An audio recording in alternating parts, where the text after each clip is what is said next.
기도드림으로 예배를 시작하겠습니다.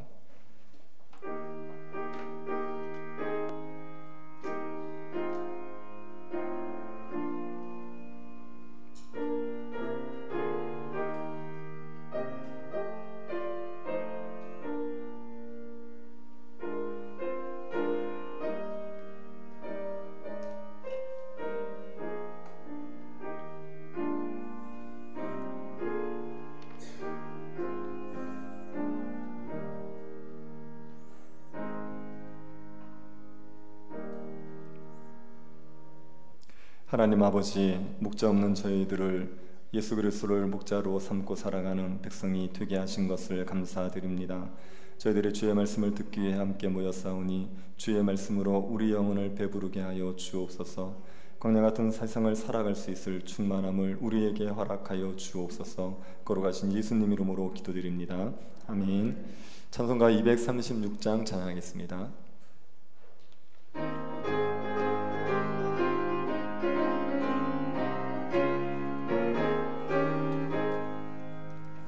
우리 모든 수고 끝나 세상 장막 벗고서 모든 근심 걱정 사라진 후에 주를 뵙고 성도 함께 면류관을 쓰리라. 새 예루살렘에서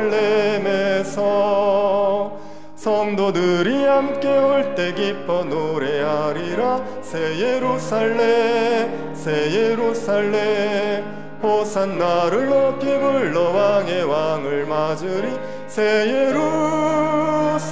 예루살렘에서 가는 길이 외로워도 주님 나를 붙드니 시험 환난 근심 걱정 없으며 주를 믿고 따라가면 그의 뜻을 알리라. 새 예루살렘에서 성도들이 함께 올 때 기뻐 노래하리라. 새 예루살렘 새 예루살렘 호산나를 높이 불러 왕의 왕을 맞으리. 새 예루살렘에서 내가 세상 작별하고 모든 눈물 거두는 주의 영광 찬란하게 비칠 때 나를 구속하신 주를 기쁨으로 배우리. 새 예루살렘에서 성도들이 함께 올 때 기뻐 노래하리라. 새 예루살렘 새 예루살렘 호산나를 높이 불러 왕의 왕을 맞으리. 새 예루살렘에서 아름다운 그곳에서 구속받은 성도와 사랑하는 주님 만날 배울 때 주의 영광 노래하며 영원토록 살리라. 새 예루살렘에서 성도들이 함께 올 때 기뻐 노래하리라. 새 예루살렘 새 예루살렘 호산나를 높이 불러 왕의 왕을 맞으리. 새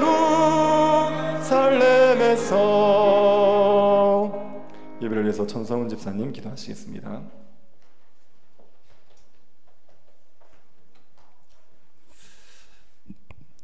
다 같이 기도드리겠습니다.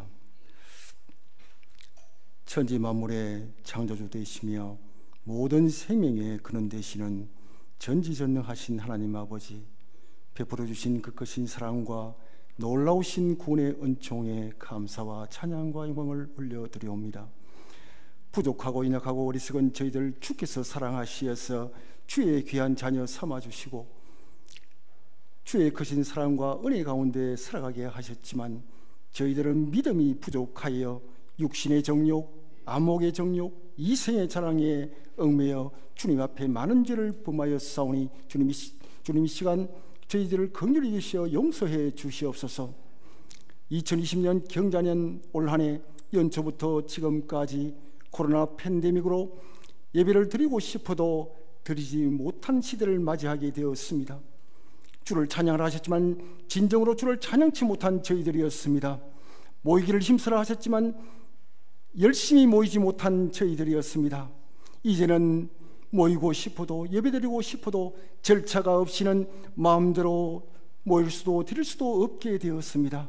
주님, 저희들의 잘못됨을 용서해 주시옵시며 이번 기회에 우리의 신앙생활을 다시금 한번 반성하는 시간 갖게 하시어 끝내는 우리 주님을 기쁘시게 하는 이 한 해가 되기를 간절히 바라옵고 원하옵나이다. 하나님 아버지, 나라를 위해서 간구드립니다. 우리나라가 자유민주주의의 정체성을 유지할 수 있을까?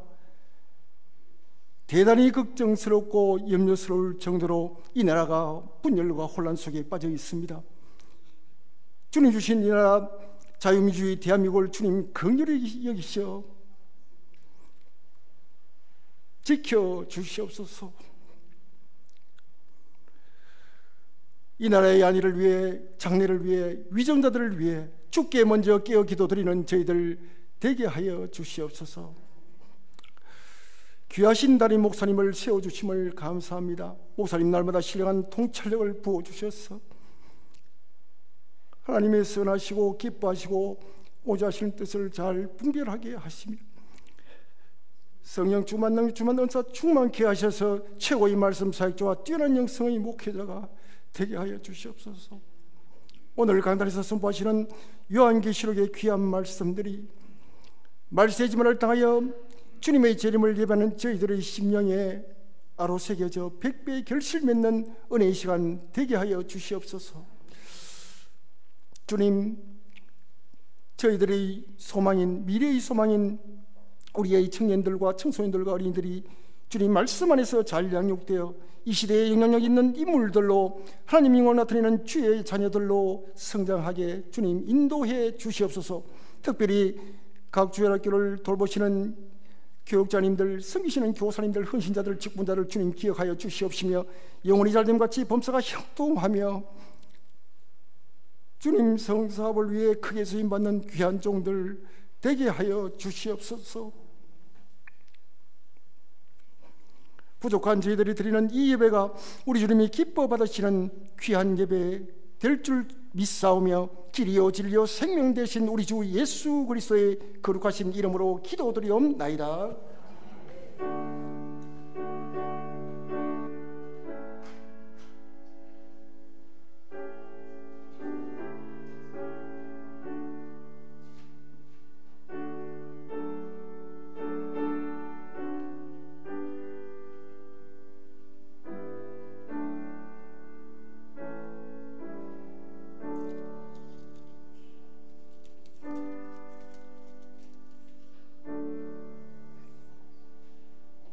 말씀을 보겠습니다. 요한계시록 22장 1절부터 5절 말씀입니다. 요한계시록 22장 1절부터 5절 말씀입니다. 찾으셔서 한 절씩 교도하겠습니다. 찾으셨으면 교도하겠습니다. 또 그가 수정같이 맑은 생명수의 강을 내게 보이니 하나님과 및 어린 양의 보좌로부터 나와서 길 가운데로 흐르더라. 강 좌우에 생명나무가 있어 12가지 열매를 맺되 달마다 그 열매를 맺고 그 나무 잎사귀들은 만국을 치료하기 위하여 있더라. 다시 저주가 없으며 하나님과 그 어린 양의 보좌가 그 가운데에 있으리니 그의 종들이 그를 섬기며 그의 얼굴을 볼 터이요 그의 이름도 그들의 이마에 있다. 다시 같이 보겠습니다. 다시 밤이 없겠고 등불과 햇빛이 쓸데없으니 이는 주 하나님이 그들에게 빛이심이라. 그들이 세세토록 왕노로 타리로다. 아멘. 우리가 요한계시록을 살펴보고 있습니다. 요한계시록은 요한이 본 4가지 환상에 대한 기록이라고 말씀드렸었죠. 첫 번째 환상이 1장 9절부터 3장까지 7교회에 대한 환상입니다. 요한이 7교회에 주시는 예수님의 말씀을 들었던 그게 첫 번째 환상입니다. 두 번째 환상은 요한이 하늘에서 올라가서 본 환상입니다. 4장부터 16장까지 여기에 하나님의 보좌에서 심판이 행해지는, 그래서 인, 나팔, 대접 이 3가지의 심판의 이야기가 4장부터 16장까지입니다. 세 번째가 광야에서 본 환상입니다. 17장부터 20장입니다. 이 광야에서 본 환상은 악한 세력들의 심판, 악한 세력들을 심판하는 이야기가 세 번째 환상입니다. 그리고 네 번째 환상이 새 예루살렘에 대한 환상. 이것은 하나 크고 높은 산 위에서 본 환상으로서 새 예루살렘 성이 하늘에서 내려오는 그 환상을 봤습니다. 그 네 가지 환상을 기록한 게 요한계시록입니다. 그 중에 우리가 첫 번째와 두 번째 걸 살펴봤었죠. 오늘은 세 번째와 네 번째 걸 살펴보겠습니다. 제가 나눠드린 그림을 한번 보시죠. 제가 이거를 나눠드릴까 말까를 고민을 약간 했었습니다. 왜냐하면은 그림이라는 것은 성경의 내용을 나름대로 묘사를 했지만 정확하게 담아낼 수가 없습니다. 그래서 그림은 정확하지 않기 때문에 이걸 그대로 받아들이면 안 되시는데 혹시 이걸 그대로 받아들일까봐 제가 걱정해서 나눠드릴까 말까를 고민했었습니다. 그냥 아무것도 없이 따라오시면 힘들 것 같아서 제가 참고로 드린 거니까 살짝 보시면서 따라오십시오. 그리고 이 그림이 옳다, 그대로다 이렇게 믿지는 마시고 그냥 참고만 하시면 되겠습니다. 먼저 17장을 보시면은 큰 음녀에 대한 이야기가 나오죠. 음녀에 대한 환상이 나옵니다. 17장 1절 한번 보십시오.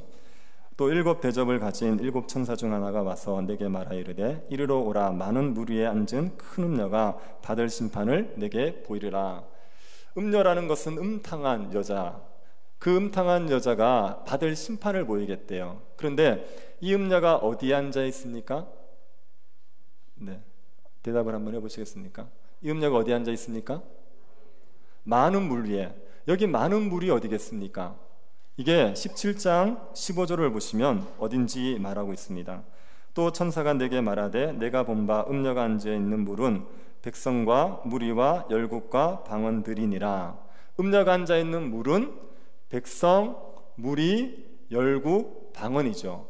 그래서 음녀는 여러 백성들, 무리와 열국과 방언 위에 앉아 있다. 이래서 많은 나라에 영향을 미치고 있다, 이런 의미입니다. 이 음녀는 무리에 앉아 있는데 무리라는 것은 여러 나라를 얘기합니다. 그래서 음녀는 많은 나라에 영향을 미치고 있는 음녀입니다. 이 음녀는 행음을 하지요. 땅의 임금들과 행음을 합니다. 2절을 한번 보십시오. 17장 2절. 땅의 임금들도 그와 더불어 음행하였고 땅에 사는 자들도 그 음행의 포도주에 취하였다 하고, 이 음녀에게 많은 땅의 왕들이 붙어가지고 그 음녀와 같이 음행을 저지르고 있는 겁니다. 그리고 많은 땅에 있는 사람들도 이 음행에 동참을 하고 있었습니다. 음녀가 어떻게 생겼는지를 한번 보십시오. 3절 4절입니다. 곧 성령이 나를 데리고 광야로 가니라. 내가 보니 여자가 붉은빛 짐승을 탔는데 그 짐승의 몸에 하나님을 모독하는 이름들이 가득하고 7 머리와 10 뿔이 있으며 그 여자는 자줏빛과 붉은빛 옷을 입고 금과 보석과 진주로 꾸미고 손에 금잔을 가졌는데 가증한 물건과 그의 음행에 더러운 것이 가득하더라. 이 여자는요, 붉은 짐승에 타고 있습니다. 붉은 짐승을 타고 있고 그 붉은 짐승은 몸에 하나님을 모독하는 이름이 가득해요. 7개의 머리가 있고 10개의 뿔이 있습니다. 그리고 음녀는 붉은 옷을 입고 있습니다. 온몸에 금은 보석으로 치장을 하고 있고 손에는 금잔을 들고 있습니다. 그 금잔에는 뭐가 있습니까? 가증한 물건과 음행의 더러운 것, 이게 가득하죠. 이게 음녀의 모습입니다. 여기에 음녀가 타고 있는 짐승이 붉은 짐승입니다. 이 붉은 짐승은 어디에 나왔냐면 13장에 나온 짐승이에요. 13장 1절을 한번 보십시오. 내가 보니 바다에서 한 짐승이 나오는데 뿔이 10이요 머리가 7이라. 그 뿔에는 10 왕관이 있고 그 머리들에는 신성모독을 하는 이름들이 있더라. 이게 이제 음녀가 타고 있는 짐승입니다. 그런데 이 짐승은 바다에서 올라왔던 짐승입니다. 이 바다에서 올라온 짐승이 누구를 상징했는지 기억나십니까? 이거는 로마 황제를 상징하는 거예요. 그래서 지금 이 음녀가 로마 황제를 타고 있는 겁니다. 그러면 이 음녀는 누구겠습니까? 로마 제국을 얘기하는 거예요. 로마 황제를 타고 있는 로마 제국이 음녀입니다. 음녀는 붉은색 옷을 입었죠. 짐승도 붉은색이고 용도 붉은색이고 음녀도 붉은색입니다. 그래서 악의 세력들이에요. 하나님을 대적하는 세력들입니다. 음녀가 금은보석으로 치장을 했죠. 굉장히 사치스럽다는 얘기입니다. 로마 제국이 사치스러웠어요. 그리고 이 음녀가 금잔을 들고 있었습니다. 거기에 우상과 그리고 그의 음행에 더러운 것, 가증한 물건과 그의 음행에 더러운 것이 있었죠. 이거는 우상 숭배와 온갖 부도덕을 행했다는 겁니다. 그래서 이 음녀는 로마 제국을 얘기하고 로마 제국이 하나님을 대적하고 온갖 사치를 행하고 온갖 우상 숭배와 부도덕한 짓을 했다는 것을 말하는 겁니다. 이 음녀가 로마 제국이라고 제가 말씀드렸죠. 다시요. 짐승, 음녀가 타고 있는 짐승은 누굽니까? 로마 황제. 이 음녀는요? 로마 제국. 그러면 음녀가 로마 제국 이렇게 표현해야 되잖아요. 여기에 음녀의 이름을 뭐라고 표현하는지 보십시오. 5절 보십시오. 17장 5절. 그의 이마에 이름이 기록되었으니 비밀이라 큰 성 바벨론이라 땅의 음녀들과 가정한 것들의 엄이라 하였더라. 이름이 기록되어 있어요. 그런데 이름이 바벨론, 큰 성 바벨론이래요. 제가 음녀는 로마 제국이라고 했지 않습니까? 근데 여기 보면 큰 성 바벨론이라는 이름이랍니다. 큰 성 바벨론이라고 얘기하는데 바벨론 제국은 이미 없어요. 요한계시록이 기록될 때는 이미 바벨론 제국은 사라졌습니다. 그럼에도 불구하고 큰 성 바벨론이라고 얘기하는 것은 로마 제국을 빗대어서 설명하는 거예요. 로마 제국과 바벨론 제국이 닮았습니다. 그런 의미에서 로마 제국을 큰 성 바벨론 이렇게 얘기하죠. 왜 로마 제국이라고 말하지 않고 큰 성 바벨론이라고 얘기했겠습니까? 로마 제국이라고 얘기하면 핍박을 받는 거예요. 그래서 사람들이 못 알아듣게, 그 대적자들이 못 알아듣게 큰 성 바벨론 이렇게 표현을 한 겁니다. 이름을 큰 성 바벨론이라고 하지만 로마의 제국을 말하는 겁니다. 이 음녀가 하는 짓이 무엇인지 한번 보십시오. 6절입니다. 또 내가 보매 이 여자가 성도들의 피와 예수의 증인들의 피에 취한지라 내가 그 여자를 보고 놀랍게 여기고 크게 놀랍게 여기느라. 이 음녀는 성도들의 피, 예수 증인들의 피에 취했죠. 성도들의 피를 마셨습니다. 그러니 예수 믿는 사람들을 핍박하고 죽인 겁니다. 로마의 황제가 사람들을 죽였습니다. 예수 믿는 사람들을. 그런데 지금 보면 로마 그 황제를 상징하는 붉은 짐승을 타고 있는 음녀가 성도들을 죽였다 그래요. 로마 황제가 죽였지만 실제로는 로마 제국이 죽인 겁니다. 로마 제국이 성도들을 죽인 것을 이렇게 표현하고 있는 겁니다. 천사가 이 음녀와 짐승이 최후에 어떻게 될지를 설명하고 있습니다. 16절 한번 보십시오. 내가 본 바 이 열불과 짐승은 음녀를 미워하여 망하게 하고 벌거벗게 하고 그의 살을 먹고 불에 아주 사르리라. 짐승은 로마 황제라고 얘기했습니다. 요 짐승이 음녀를 잡아먹어버려요. 로마 황제가 로마 제국을 잡아먹어버려요. 이 둘 다 원래 악한 세력들이에요. 그런데 이 악한 세력들이 서로 잡아먹으면서 같이 망하는 겁니다. 이게 악의 자기 파괴성을 보여줘요.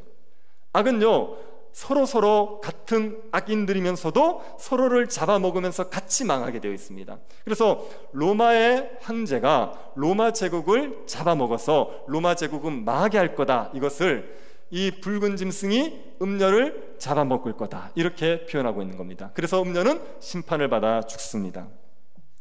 이 음녀가 심판을 받아 망할 때 옆에 있던 사람들이 애통을 해요.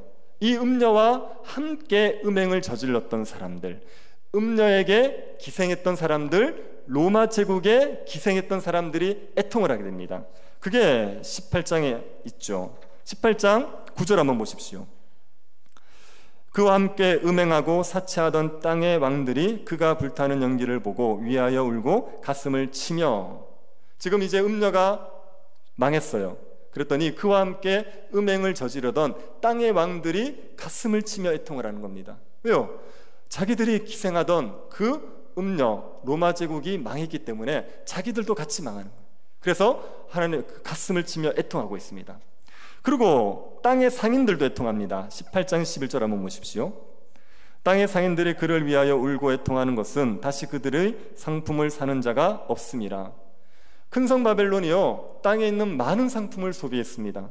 엄청난 금은보석, 귀금속, 의류, 각종 가재도구, 향품, 숙료품, 가축, 사람들 온갖 것들을 소비했단 말이에요. 그런데 그 음녀가 망했잖아요.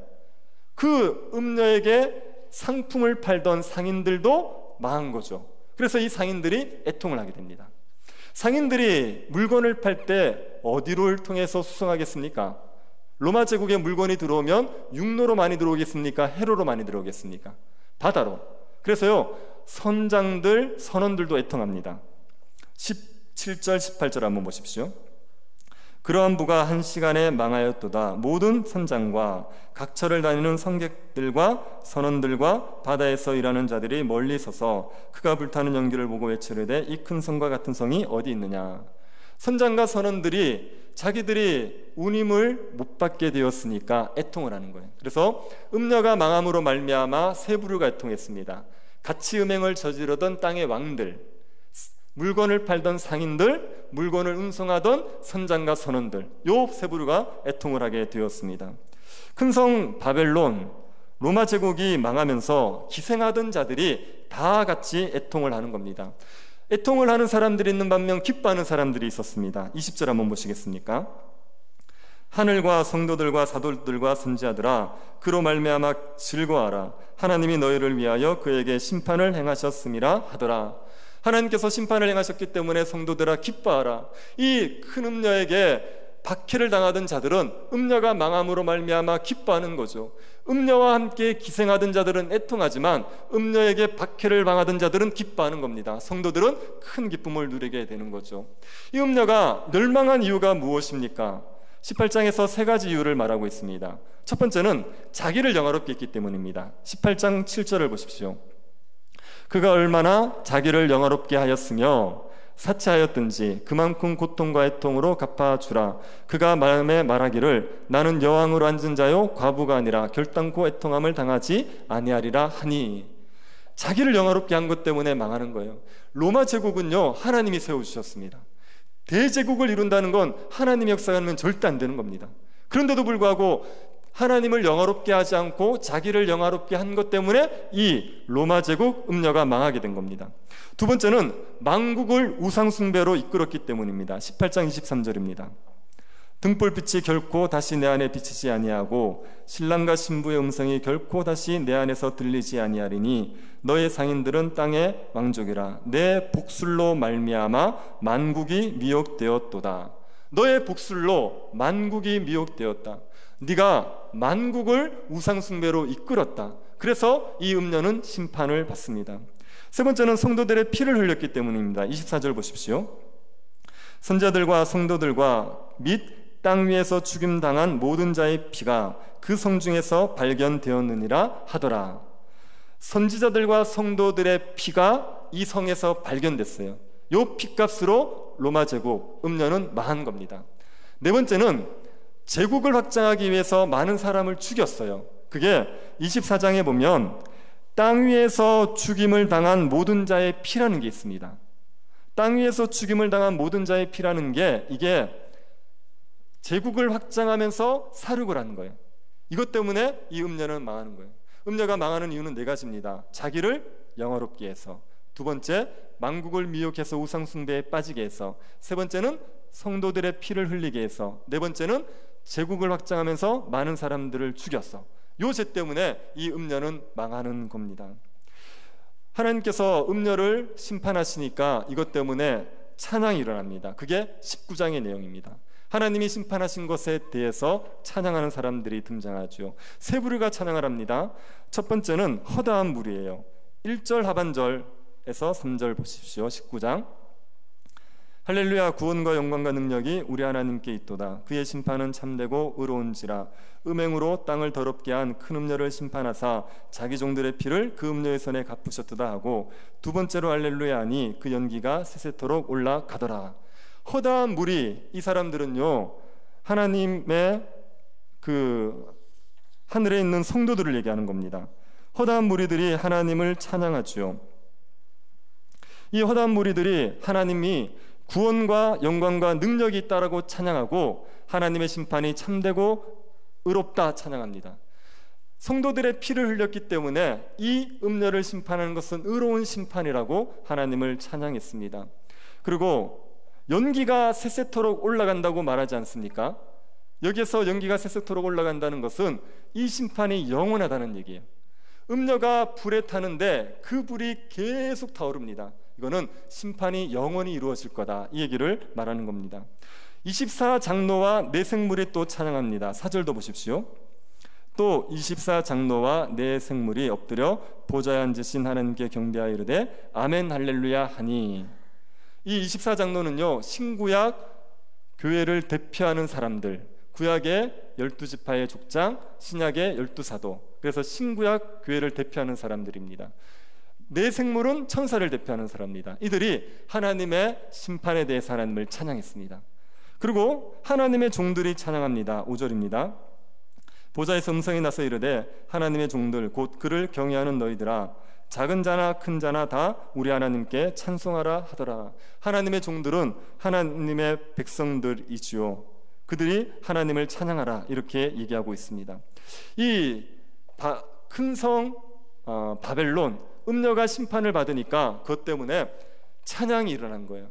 허다한 무리들, 24장로들, 네 생명, 하나님의 종들, 이렇게 이 찬양이 하나님 앞에 올려졌습니다. 그리고 19장 6절부터 10절은요, 하나님께서 이루실 혼인잔치에 대한 찬양입니다. 7절 8절 한번 보시겠습니까? 우리가 즐거워하고 크게 기뻐하며 그에게 영광을 돌리세. 어린 양의 혼인 기약이 이르렀고 그의 아내가 자신을 준비하였으므로 그에게 빛나고 깨끗한 세마포 옷을 입도록 허락하셨으니 이 세마포 옷은 성도들의 옳은 행실이로다 하더라. 여기에 보면 어린 양의 혼인잔치가 있다고 말합니다. 어린 양은 예수 그리스도를 말하는 거예요. 그리고 어린 양의 신부는 누구냐? 그건 교회를 얘기하는 겁니다. 어린 양의 신부를 단정하는데 세마포옷으로 단정을 시키지요. 그 세마포옷이 무엇이라고 설명합니까? 성도들의 옳은 행실, 성도들의 옳은 행실이 이 신부, 교회의 세마포옷입니다. 이거는 성도들이 옳은 행실로 구원을 얻는다는 의미는 절대 아닙니다. 성도들이 참된 믿음을 가지고 있으면 반드시 옳은 행실을 하게 되어 있어요. 그래서 옳은 행실이 세마포옷이라고 얘기하는 것이나 믿음으로 의로워졌다고 하는 것이나 같은 얘기입니다. 이 어린 양의 혼인잔치를 위해서 교회, 신부, 어린 양의 신부를 세마포옷으로 단정해서 혼인잔치를 벌일 건데 그것에 대한 찬양이 벌어지고 있는 겁니다. 17장부터 19장이 조금 복잡합니다. 근데 한 가지만 기억하십시오. 큰 성 바벨론, 음녀가 심판을 받았습니다. 그것 때문에 애통하는 사람들도 있고 기뻐하는 사람들도 있었고 찬양하는 사람들도 있었습니다. 이게 이제 17장부터 19장의 이야기입니다. 이해가 되셨습니까? 그리고 20장에 가면요, 악의 세력들이 심판을 받아요. 19장 11절부터 20장까지 악의 삼위일체인 두 짐승과 용이 심판을 받습니다. 두 짐승 기억나십니까? 바다에서 올라온 짐승이 하나 있었고요, 그 다음에 땅에서 올라온 짐승이 하나 있었습니다. 바다에서 올라온 짐승은 로마 황제라고 얘기했고, 땅에서 올라온 짐승은요, 로마 황제를 숭배하게 했던 거짓 선지자들, 이교도의 제사장들입니다. 요게 두 짐승입니다. 요 두 짐승이 심판을 받아요. 그리고 용은 사탄이었죠. 이 사탄도 심판을 받는다는 얘기가 19장 11절부터 20장까지 얘기입니다. 누가 이들을 심판하겠습니까? 백마탄 그분. 19장 11절 보십시오. 또 내가 하늘이 열린 것을 보니 보라, 백마와 그것을 탄 자가 있으니 그 이름은 충신과 진실이라. 그가 공의로 심판하며 싸우리라. 백마를 타고 하늘에서 내려오는 그분이 있습니다. 이름이 뭡니까? 충신과 진실, 이게 이름이에요. 그분의 충신과 진실이라는 것은 신실과 진실입니다. 신실하고 진실하신 분. 라오디게아 교회에 대한 예수님의 소개를 보면 예수님이 자기를 충신과 진실 이렇게 소개하세요. 그래서 여기 백마를 타고 오시는 그분은 이름이 충신과 진실인 그분은 예수님이에요. 예수님이 백마를 타고 오시는 겁니다. 이 구절 때문에요, 이단의 교주들이 그렇게 백마를 열심히 타는 거예요. 이단 교주들이 꼭 백마 탄 사진이 있습니다. 그게 이 구절 때문에요. 자기가 심판하러 온 메시아라는 걸 드러내려고 백마를 타고 있는 거예요. 근데 이 백마를 타고 오시는 분이 예수님이죠. 예수님이 오실 때 혼자 오지 않으세요. 군대를 끌고 옵니다. 14절 보십시오. 하늘에 있는 군대들이 희고 깨끗한 세마포 옷을 입고 백마를 타고 그를 따르더라. 하늘에 있는 군대, 희고 깨끗한 세마포 옷을 입고 예수님과 함께 땅을 심판하러 오는 겁니다. 이 하늘에 있는 군대는요, 천사들과 하늘에 있는 성도들을, 천사들과 하늘의 성도들을 예수님이 다 끌고 이들을 데리고 심판하러 오는 거예요. 누구를? 두 짐승 그리고 용 심판하러 오는 거예요. 지금 먼저 예수님께서 두 짐승을 백마를 타고 오셔서 유황불에 던져버립니다. 바다에서 올라온 짐승, 땅에서 올라온 짐승, 이 두 짐승, 로마 황제, 거짓 선지자들, 이들을 유황불에 던져버렸어요. 그러면 이제 용이 남았죠. 용은 심판을 받는데 이 용은 심판을 받기 전에 천사가 내려와서 1000년 동안 무적에게 가둬버립니다. 20장 한번 보십시오. 1, 2절.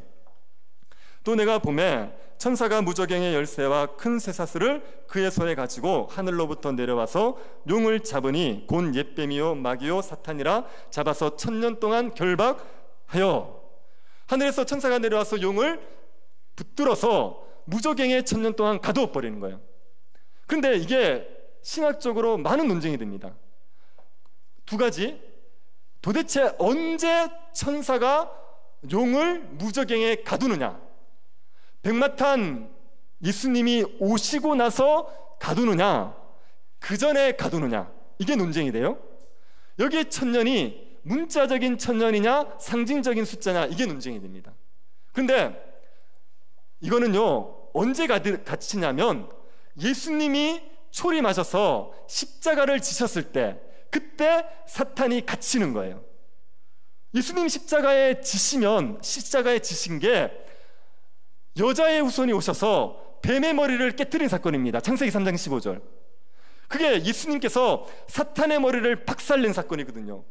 사탄이 사람들을 죄로 지배하고 있었는데요, 십자가에서 죽으심으로 말미암아 그 죄값을 다 지불하셔서 사탄이 더 이상 사람들을 지배할 수 없게 만들어 놓으셨어요. 그래서 예수님의 초림 때 십자가에 죽으신 게 사탄을 무저갱에 가두어 버린 거예요. 그리고 여기에 1000년은요, 문자적인 1000년이 아니라 예수님과 초림과 재림 사이를 얘기하는 겁니다. 예수님의 초림과 재림 사이가 사탄이 지금 무저갱에 갇혀 있는 상태입니다. 지금이 초림과 재림 사이죠. 지금 사탄이 무저갱에 갇혀 있는 거예요. 근데 마지막 때가 되면, 예수님이 재림할 때가 되면 이 무저갱에서 사탄이 잠시 노임을 받아요. 노임을 받아서 최후의 발악을 합니다. 자기를 따르는 모든 자들을 불러 모아요. 그리고 하나님의 백성들과 거룩한 싸움을 하는 겁니다. 마지막에 그게 곡과 마곡의 전쟁이에요. 이 전쟁에서 하나님께서 하늘에서 불을 내려서 이 용을 유황불에 던져버립니다. 그래서 용이 갇혀버리죠. 용이 갇히는, 용이 멸망당하는 겁니다. 그래서 백마탄 그분이 오셔서 두 짐승을 유황불에 던졌고, 그리고 하늘에서 불이 내려서 이 용을 유황불에 던져버렸습니다. 두 짐승과 용의 심판이 있었습니다. 자, 여러분 저를 보시겠습니까? 기억하십시오. 지금 유황불에 누구 들어가 있어요? 두 짐승 또 용 들어가 있죠? 좀 이따 한 부류가 더 들어갑니다. 누가 들어갔냐면, 두 짐승과 용이 유황불에 불못에 던져지고 나서 백보자 심판이 있어요. 하나님의 보좌가 내려옵니다. 최후의 최종 심판의 보좌예요. 거기에 누가 앉아 있냐면요, 예수 그리스도가 앉아 계십니다. 하나님께서 원래 최종 심판을 하시는 분입니다. 그런데 심판을 예수님께 맡기셨어요. 그래서 예수님이 보좌에 앉아 계신 것, 하나님이 보좌에 앉아 계신 것 같은 개념입니다. 그래서 예수님이 보좌에 앉아 계셔서 마지막 심판을 하세요. 그때 심판을 하면, 그때 모든 사람들 있죠, 신자든지 불신자든지 다 살아납니다. 마지막 최후 심판 때는 신자든지 불신자든지 다 육체적인 부활을 해요. 육체적인 부활을 해서 그 보좌 앞에 다 섭니다. 그러면 보좌에 계신 그분이 책을 가지고 심판을 하십니다. 12절 한번 보시겠습니까? 20장 12절. 또 내가 보니 죽은 자들이 큰 자나 작은 자나 그 보좌 앞에 서 있는데 책들이 펴 있고 또 다른 책이 펴졌으니 곧 생명책이라. 죽은 자들이 자기 행위를 따라 책들에 기록된 대로 심판을 받으니. 여기 보면 책이 두 종류가 나옵니다. 책들이라는 게 나오고요, 다른 책이 나옵니다. 보좌 앞에 서 있는데 책들이 펴 있죠. 그리고 또 다른 책이 펴져 있죠. 다른 책이 뭡니까? 생명책이죠. 그러면 책들은 뭐겠습니까? 보십시오. 죽은 자들이 자기 행위를 따라 책들에 기록된 대로 이렇게 되어 있어요. 그래서 책들에는 죽은 자들의 행위가 기록되어 있습니다. 그래서 저기 흰보자 심판을 받을 때 두 가지로 심판을 받아요. 하나는 영생이냐 멸망이냐는 심판을 받습니다. 그건 생명책에 기록되었느냐 아니냐에 따라서. 그 다음에 또 한 가지, 자기의 행위에 따라서 심판을 받아요. 자기 행위가 기록된 책들. 그래서 이 두 가지의 심판을 받습니다. 생명책에 기록되지 않는 사람들은 불못으로 다 던져져요. 불못에 아까 누가 있었습니까? 두짐승, 용. 거기에 또 누가 던져져요? 생명책에 기록되지 않은 사람들이 다 던져지는 거예요. 생명책에 기록된 사람들은요, 새하늘과 새 땅으로 들어가는 거예요. 그러면 여기서 끝나느냐? 그렇지 않고 행위책이 있어요. 그 사람이 한 행위에 따라서 심판하는 책이 있습니다.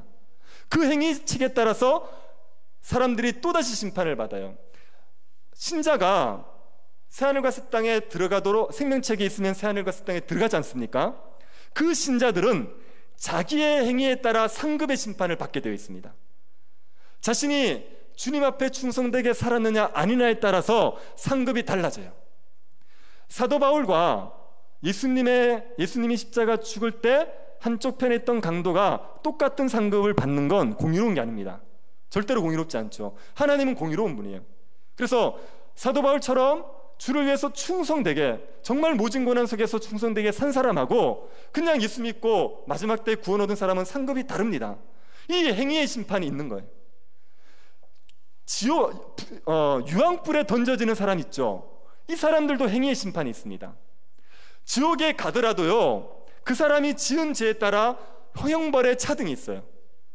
흉악한 죄를 지으면요, 더 큰 고통을 겪게 돼 있어요. 같은 지옥이지만 거기에 죄의 경중에 따라서 벌이 달라지는 겁니다. 그래서 그 보좌 앞에서 생명책의 심판을 받고 행위책의 심판을 받게 되는 겁니다.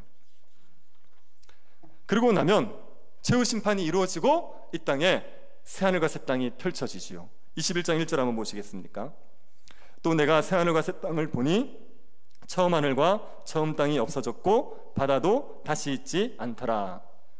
새하늘과 새 땅을 요한이 봤습니다.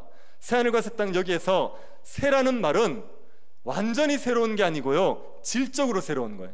그래서 지금 이 세상에 악의 요소들이 다 사라지고 이 세상이 새하늘과 새 땅으로 바뀝니다.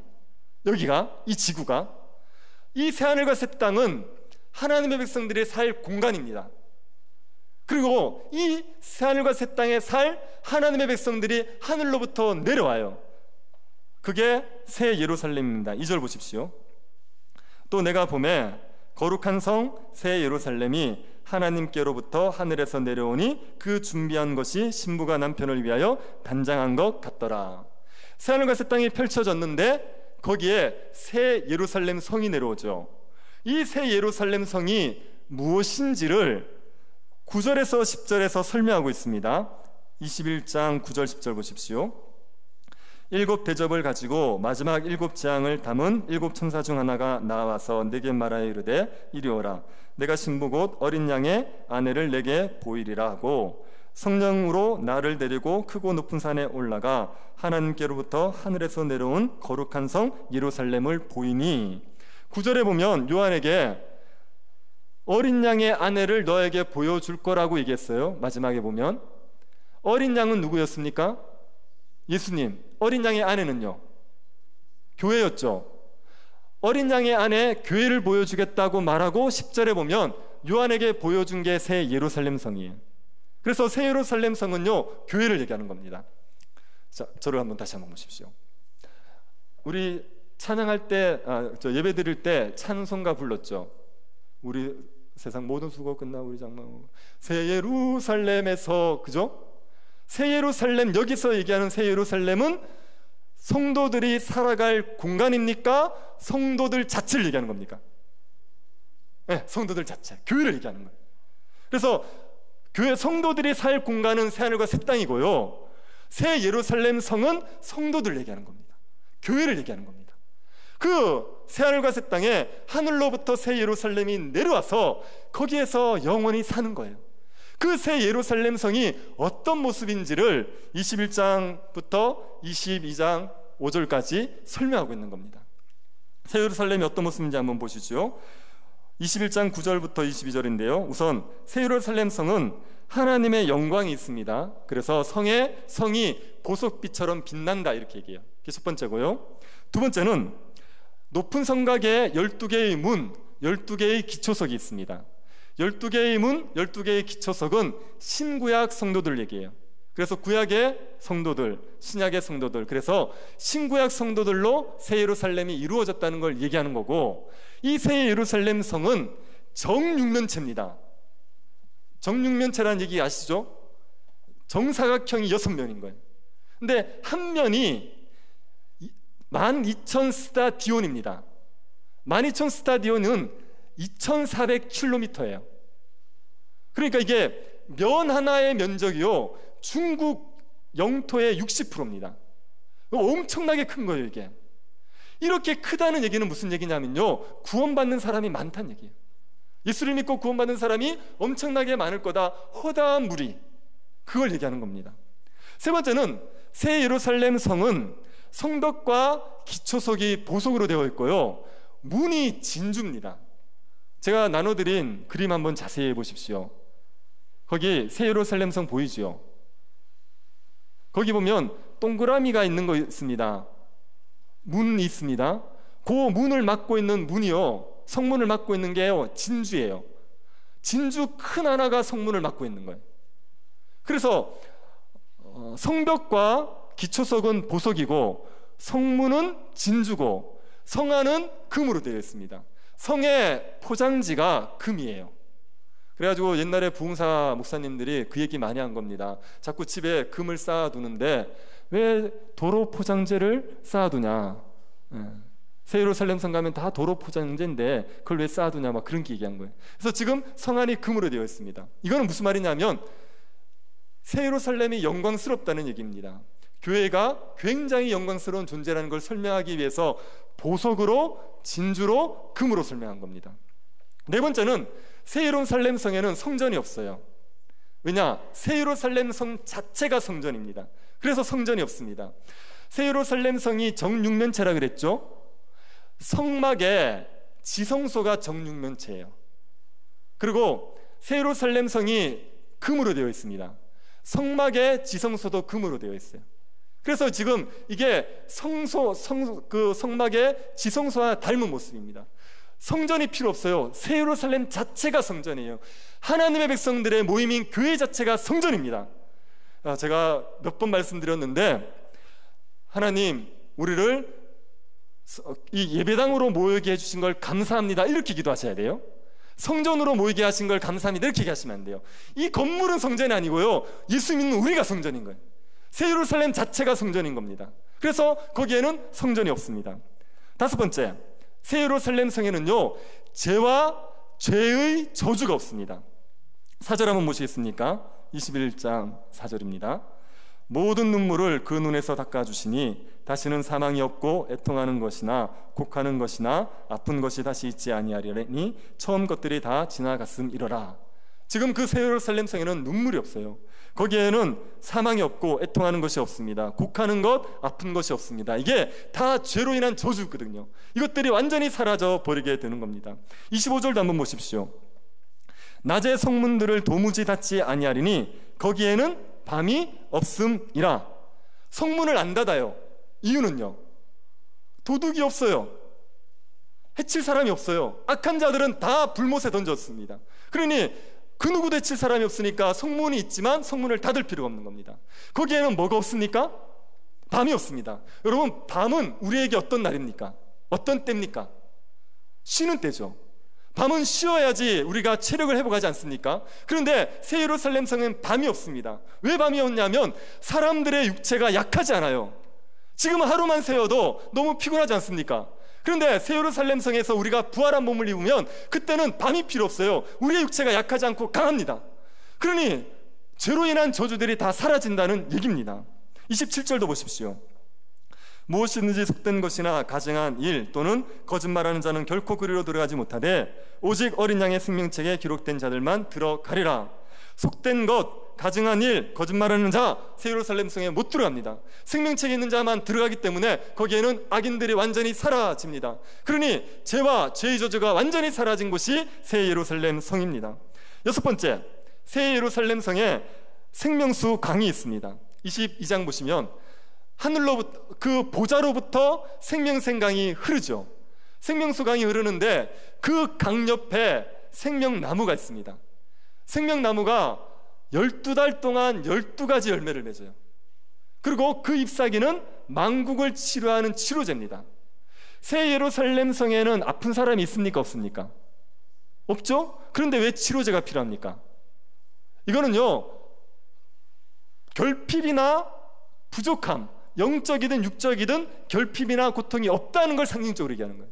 새 예루살렘은 되게 풍요로워요. 생명나무가 12달 동안 12가지 열매를 맺을 정도로 풍성합니다.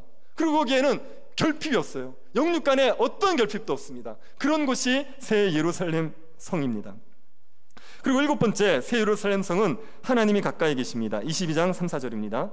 다시 저주가 없으며 하나님과 그 어린 양의 보좌가 그 가운데 있으리니 그의 종들이 그를 섬기며 그의 얼굴을 볼터요 그의 이름도 그들의 이마에 있으리라. 하나님의 얼굴을 보는 곳, 하나님을 가까이 섬기는 곳이 새 예루살렘 성입니다. 마지막 여덟 번째가 새 예루살렘 성에서는 성도들이 세세토록 왕노릇하는 겁니다. 그게 새 예루살렘 성의 모습입니다. 이 새 예루살렘 성은요, 에덴의 모습을 닮았어요. 에덴의 모습과 굉장히 유사합니다. 그래서 새 예루살렘 성은 에덴의 회복 혹은 에덴의 완성이라고 말합니다. 이 하나님의 백성들의 모임인 교회가 에덴의 회복이자 에덴의 완성인 겁니다. 여러분, 새 예루살렘 성이 하나님의 백성인 교회라고 얘기했죠. 새 하늘과 새 땅이 우리가 살 곳이고 새 예루살렘 성은 하나님의 백성들의 모임인 교회입니다. 교회가 이렇게 영광스러워진다는 거예요. 그 주님이 재림하시는 날이 되면, 그 주님이 재림하시는 날이 되면 하나님의 영광이 가득해서 보석의 빛을 내는 겁니다. 그리고 그 주님이 재림하시는 그 날이 되면 이 새 예루살렘 성이 거룩해져서 여기에는 죄와 죄의 고통들이 다 사라져 버리게 되는 거죠. 이 자체가 하나님의 성전이 되어 버리고 여기에서 하나님의 얼굴을 대면한다듯이 그렇게 하나님을 섬기게 될 것을 얘기하고 있는 겁니다. 교회가 이렇게 영광스러운 존재예요. 주님이 오실 때 이 새 예루살렘 성의 영광을 완전히 누리겠지만 교회는 이 땅에 있는 동안도 이 새 예루살렘 성의 영광을 누릴 수 있습니다. 교회는 이 땅에서도 이 영광스러움을 맛보며 살아가는 겁니다. 여러분, 제가 앞에서 설명을 안 드린 게 하나 있어요. 아까 전에 1000년 동안 사탄이 무저갱에 갇힌다 그랬죠. 그 1000년은 언제부터 언제라 그랬습니까? 초림부터 재림, 그때 사탄이 무저갱에 갇힌다 그랬죠. 그때 성도들은 왕노릇을 합니다. 다시 한번 보십시오. 자, 20장 4절. 20장 4절. 또 내가 보좌들을 보니 거기에 앉은 자들이 있어 심판하는 권세를 받았더라. 또 내가 보니 예수를 증언함과 하나님의 말씀 때문에 목배임을 당한 자들의 영혼들과 또 짐승과 그의 우상에게 경배하지 아니하고 그들의 이마와 손에 그의 표를 받지 아니한 자들이 살아서 그리스도와 더불어 1000년 동안 왕노릇하니. 여기 보면 그리스도와 더불어 1000년 동안 왕노릇하는 사람들이 나옵니다. 그들이 누구냐? 복음을 위해서 피를 흘리는 순교자들, 그리고 짐승의 표를 받지 않은 자들, 그들은 이 땅에 있는 성도들입니다. 이들이 살아서 그리스도와 함께 1000년 동안 왕노릇을 산대요. 근데 여기 산다는 게 무슨 말이겠습니까? 5절 한번 보십시오. 그 나머지 죽은 자들은 그 1000년이 차기까지 살지 못하였더라. 여기 나머지 죽은 자들은요, 불신자들 얘기하는 거예요. 불신자들은 그 1000년의 기간 동안 못 살았어요. 다 죽어버렸어요. 그런데 이는 첫째 부활이라. 여기서 살았다는 게 뭐냐면 첫째 부활을 얘기하는 겁니다.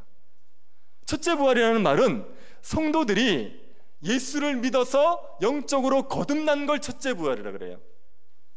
그리고 성도들이 새하늘과 새 땅에 들어갈 부활의 몸을 입지 않습니까? 그게 둘째 부활이 됩니다. 첫째 사망은 영적으로 죽은 거예요. 그러면 둘째 사망은 유황불에 던져지는 겁니다. 그래서 첫째 부활은 성도들이 영적으로 거듭난 상태를 말하는 겁니다. 영적으로 거듭난 사람 성도들은 살아서 1000년 동안 예수 그리스도와 왕노릇을 하는 거예요. 그러면 그 1000년이 언제부터 언제까지라고요? 초림부터 재림까지. 그 초림부터 재림까지의 기간 동안 교회는 예수 그리스도와 살아서 영적으로 거듭나서 왕노릇을 하고 있습니다. 그러니 지금 교회는요, 예수 그리스도와 함께 왕노릇을 하고 살아가고 있는 상태예요. 그러니 새 예루살렘의 영광을 지금 우리가 맛보고 있는 겁니다. 주님이 재림하시면 이 왕노릇을 영원히 하는 거예요. 세세토록 왕노릇 하시리로다. 예수 그리스도께서 통치하시는 데 함께 참여해서 완전한 영광의 몸을 가지고 영원히 왕노릇 하겠지만 지금도 우리는 왕노릇 하고 있는 겁니다. 아유, 너무 좋아서 막 깜짝 놀라셨죠? 지금 우리가요, 예수 그리스도 때문에 하나님과 예수 그리스도와 함께 1000년 동안의 왕의 통치에 참여하고 있는 거란 말이에요. 교회는요, 사탄의 권세를 깨뜨릴 수 있습니다. 복음을 증가하면 복음에 사탄에 사로잡힌 자들을 복음으로 풀어 자유케 할 수 있어요. 그게 사탄의 권세를 깨뜨리고 사람들을 구원해 낼 수 있는 겁니다. 그럴 수 있는 존재가 교회예요. 그 교회가 이 땅에서 예수 그리스도와 함께 왕노릇 하다가 주님이 오시는 날 그 완전한 왕노릇을 영원토록 하게 될 거를 우리에게 말해주고 있는 겁니다. 여러분, 요한계시록은 누구에게 기록된 거라 그랬습니까? 환난 가운데 있는 성도들. 지금요, 로마 황제 때문에 죽을 것 같아요. 로마 황제가 죽이겠다 그래서 핍박을 당하고 있습니다. 그들에게 지금 이 요한계시록을 얘기해주고 있는 거예요. 주님이 오실 거다. 주님이 오시면 그 두 짐승, 용, 악의 삼위일체를 다 유황불에 던져버릴 거고, 그리고 성도들은 살아서 영원토록 왕노릇하게 될 거다. 너희들이 지금 그리스도의 통치에 복종해서 왕노릇하고 있지만, 그 영광을 누리고 있지만 주님이 오시게 되면 완전한 영광을 누리게 될 거다. 그러니 소망을 가지고 버텨라. 이 얘기를 지금 요한계시록에서 말하고 있는 겁니다. 요한계시록의 마지막이 어떻게 끝납니까? 이것을 증언하신 이가 이르되 내가 진실로 속히 오리라. 주님이 얘기하십니다. 내가 진실로 속히 오리라. 거기에 대해서 사도 요한이 뭐라고 화답합니까? 아멘, 주 예수여 오시옵소서. 주님이 속히 오시겠다는 거예요. 주님이 내가 속히 와서 이 모든 악의 세력들을 다 심판하고 신자들을 그리스도와 함께 영광을 누리게 할 거다. 그러니 버티고 있네라. 거기에 사도 요한이 화답하는 겁니다. 아멘, 주 예수여 오시옵소서. 오셔서 이 모든 악의 세력들을 심판하시고 우리를 구원하셔서 주님과 함께 영광을 누리게 하옵소서. 그렇게 고백하고 있는 겁니다. 여러분, 신자는 이 예수 그리스도의 오심의 소망을 두고 살아가는 존재입니다. 악이 판을 치고 악이 힘을 쓰고 있는 것 같아 보여도 결국은 악의 세력들은 다 무너져 내리게 되어 있습니다. 세상에서 권세를 가지고 자기의 영광을 위해서 자기를 영화롭게 하고 사람들을 박해하고 사람들의 피를 흘렸던 모든 자들은 다 멸망할 것이고, 예수 그리스도를 믿는 사람들은 살아서 예수 그리스도와 함께 왕노릇 하다가 주님이 오신 날 온전한 왕노릇에 참여하게 될 겁니다. 이 소망 가지고 살아가시는 성도들 될 수 있기를 바랍니다. 절대로 음녀에 동참하시면 안 됩니다. 세상의 부와 영광에 눈멀어서 신자됨을 포기하고 그 음녀의 삶에 함께 동참하시면 음녀가 망할 때 다 망하는 겁니다. 예수 그리스도께 붙어 계셔야지, 예수 그리스도의 백성으로 사셔야지, 그래야 이 영광을 누리게 됩니다. 세상에서 악의 세력으로 말미암아 고통을 겪을지라도 주 예수께서 오신다는 믿음 가지고 끝까지 믿음을 지키셔서 예수 그리스도와 함께 왕노릇하는 모든 백성들 될 수 있기를 간절히 바랍니다. 하나님 아버지, 은혜에 감사드립니다. 저희들에게 장차 될 일을 알게 해주셔서 감사드립니다. 지금까지 구원의 역사를 진행하신 하나님, 그리고 지금도 구원의 역사를 진행하신 하나님께서 새하늘과 새 땅을 이루실 것을 믿습니다. 환난 가운데 있는 주의 백성들이 모든 눈물을 씻어버리고 새하늘과 새 땅의 영광을 누릴 것을 소망하며 살아가게 하여 주옵소서. 속히 오시겠다고 하신 주님의 말씀에 아멘 주 예수여 오시옵소서 화답하며 살아가는 백성들 되게 하여 주옵소서. 걸어가신 예수님 이름으로 기도드립니다. 아멘. 부흥 찬양하고 축도 예배를 마치겠습니다.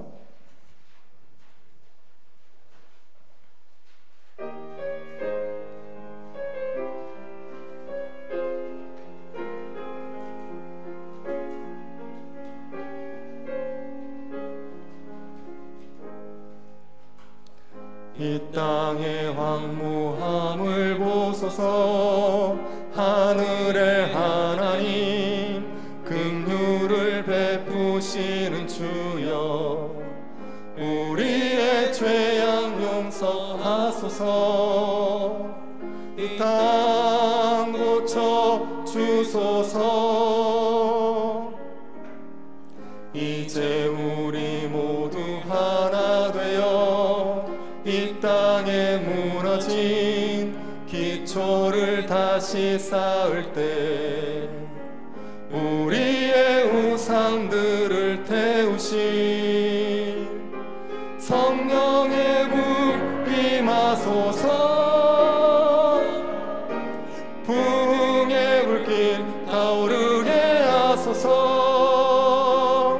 진리의 말씀 이 땅 새롭게 하소서. 은혜의 강물 흐르게 하소서. 성령의 바람 이제 불어와. 오 주의 영광 가득한 새날 주소서. 오 주님 나라 이 땅에